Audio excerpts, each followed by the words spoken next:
middle schoolers. Today we're going to continue talking about rational numbers, but today we'll be adding and subtracting. So first let's review.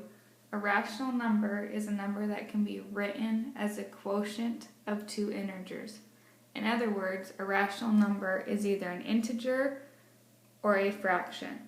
So examples of rational numbers include 25 hundredths, because 25 hundredths is an integer.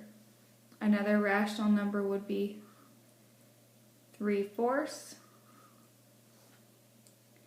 1/2, the number 6, and 2.37.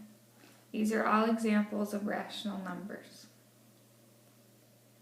The absolute value of a number is the distance away from 0 on the number line. So if we look at this, here's my number line. I have my 0 here. I'll go positive 1, 2, 3, 4, 5, negative 1, 2, 3, 4, 5.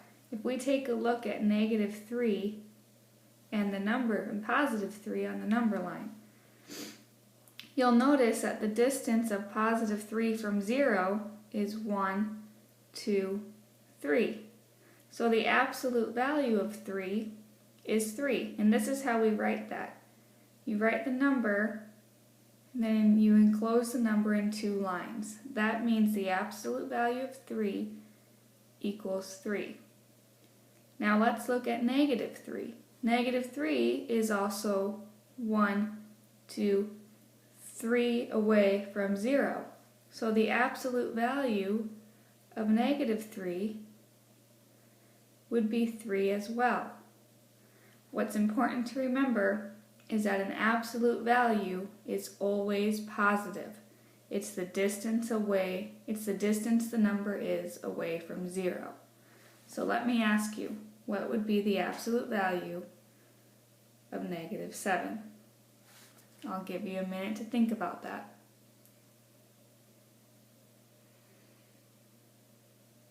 The absolute value of negative 7 would be a positive 7.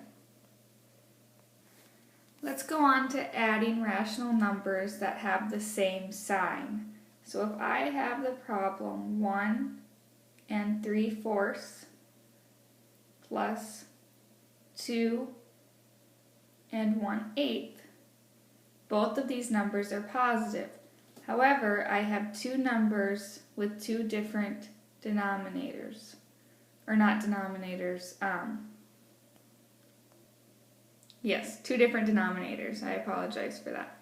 So before I can add, I need to find the least common denominator.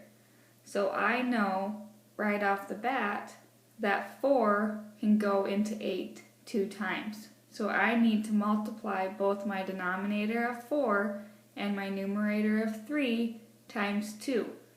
So that would look like, I'm going to rewrite this over here. They're both multiplied by 2, I would get 6/8. So my new problem looks like this: 1 and 6/8 plus 2 and 1/8. Notice how both numbers have the same denominator. Now I know 1 plus 2 is 3 wholes. 6/8 plus 1/8, I'm just going to add my numerators. So 6 plus 1 is 7, and I keep my same denominator of 8. Whenever you add a positive and a positive, your answer will be positive. Now let's go on to adding a negative and a negative.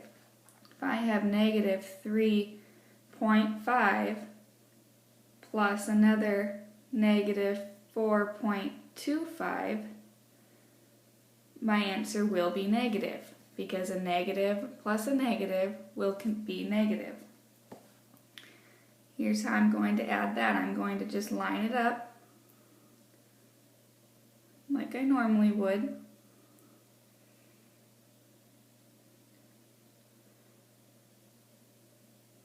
5 plus 0 is 5. 2 plus 5 is 7. Put my decimal. 4 plus 3 is 7, and I know I need to add my negative because both of my numbers are negative. So again, a negative plus a negative is always negative. A positive plus a positive will always be positive. Let's try these two as practice ones, so I want you to do these with me. My first one is negative 6 and 25/100ths plus negative 8 and 55/100ths. Since I have two negative signs, what will my answer be? You're right, my answer will be negative. I'm going to line these up vertically.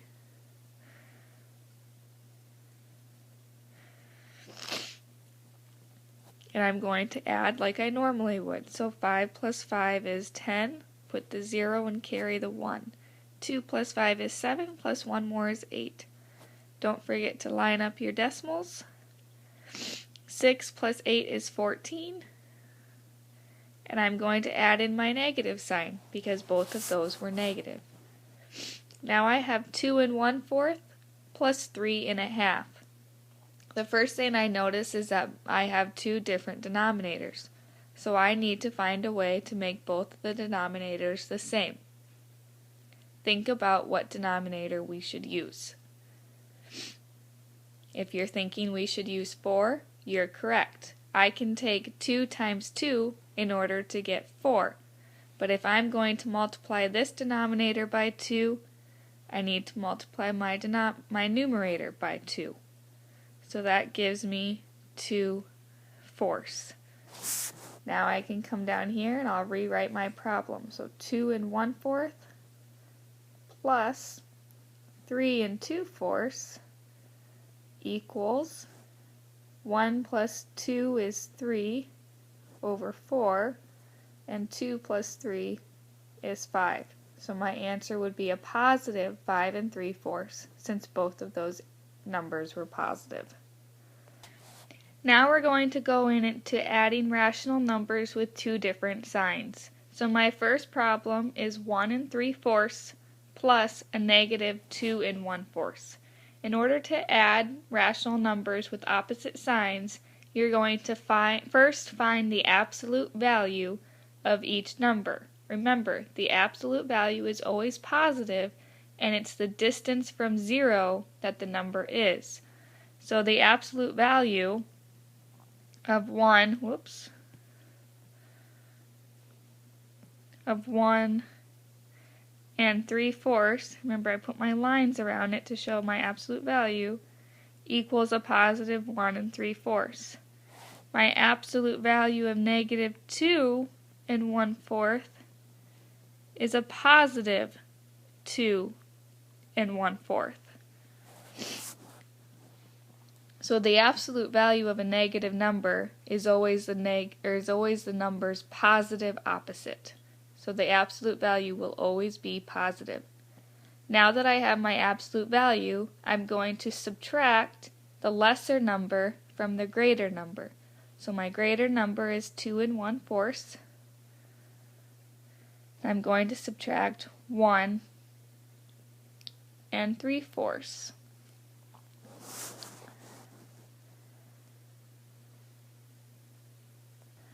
Now this problem is a little tricky because I need to first subtract my fractions, and I can't take a 3 away from 1. So what I need to do is I need to borrow, and in fractions, this is how you borrow. Each whole would be, in this problem, each whole would be 4 over 4. So I'm going to take a 1, I'm going to change this to a 1, and I'm going to borrow essentially 4/4. So I'm adding 4 to the 1 I already have. So my new problem would be 1 5/4 minus 1 3/4. 5 minus 3 is 2 over 4. 1 minus 1 is 0. So my answer is 2/4. However, now I need to look to see if I need to make this positive or negative.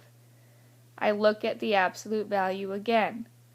2 1/4 is greater than 1 3/4. Now, so because of that, because the absolute value of the negative number is greater, my answer is negative. So you're looking at that which number has the greatest absolute value, and if that number was originally negative, then your answer will also be negative. Let's try again with a decimal. I want you to do this one with me. So we have negative 3 5/10 plus 4 25/100. Remember, the first thing we need to do is find the absolute value of each number. So the absolute value of negative 3 5/10 is a positive 3 5/10. The absolute value of 4 25/100 is positive 4 25/100. Now I need to subtract the lesser number from the greater number. So I'm going to do 4 25/100 minus 3 5/10. 5 minus 0 is 5. I need to borrow. 12 minus 5 is 7. And 3 minus 3 is 0. And I can't forget my decimal. Now, in order to know whether the number is positive or negative, I need to look at the absolute values. I have one absolute value of 3 1/2 and another absolute value of 4 25/100. I know that 4 25/100 is greater than 3 1/2, and my original 4 25/100 was positive, so my answer will also be positive.